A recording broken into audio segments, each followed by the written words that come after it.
this is Erwin Tulfo po. Ano na po ang nangyari? Mga bata, buhay ba? Buhay ba? Or nasaktan lang? How are they, Colonel Sagon?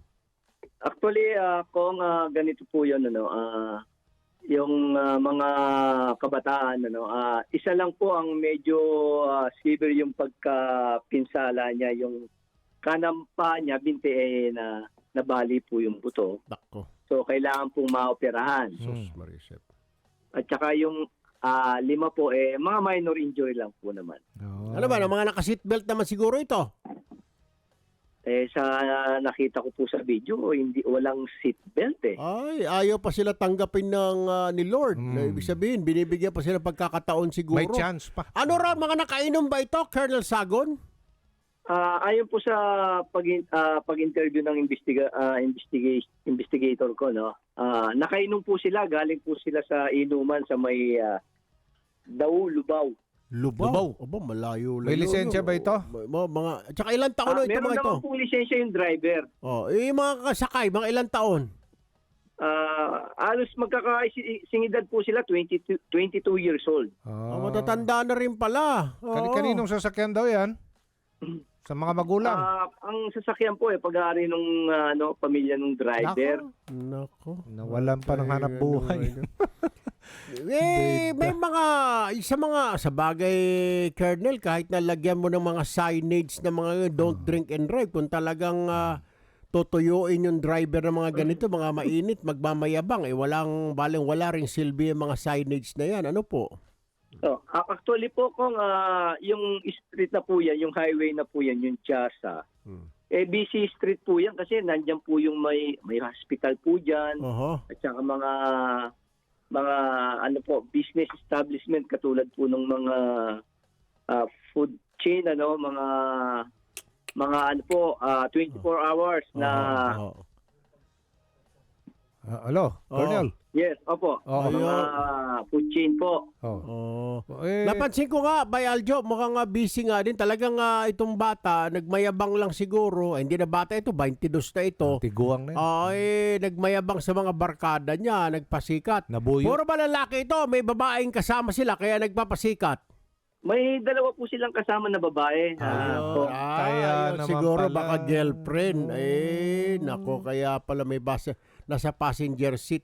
Anyway, Colonel, nakasuhan po ba yung driver? Reckless imprudence, ano po? Resulting to physical injuries. Wala pa po mga dumarating na complainant natin, pero pinasabihan na po natin yung mga involved na mga nagmamayari ng mga nasirang po doon. Ano yung mga nasira ho? Yung nasira po doon, yung isang makikita po natin sa video, yung poste po ng internet Ay, bayaran nila yun. Ganun ba?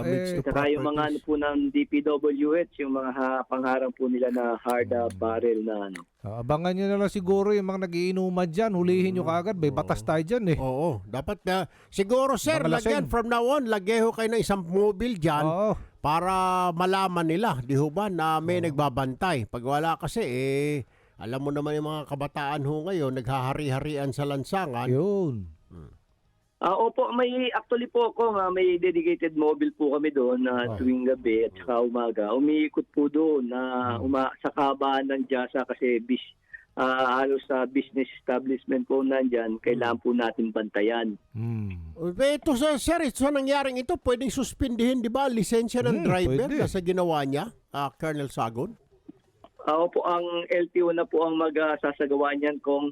pero tinawagan niyo na ba? Nagkipag-coordinate na po kayo sa LTO para ma-disiplina itong driver na ito at wag tularan ng iba? Hindi pa po ko. Siguro ngayon po pupuntahan ko po yung chief ng LTO dito sa Guagua. Sir, ano ho ang mensahe ninyo sa mga magulang na may mga sasakyan, may mga anak na ganito, nahihiram na sasakyan nila o mga driver na rin na nagmamaneho? Baka meron po kayong paalala sa kanila, Colonel Sagon. Paalala po natin sa mga driver, kung nakainom po tayo, wag na po tayong mag-drive. At mag-ingat po tayo sa pagdadrive dahil kapag hindi po natin pinag-ingatan ng ating sarili, ganun na nga, madidisgrasya po tayo.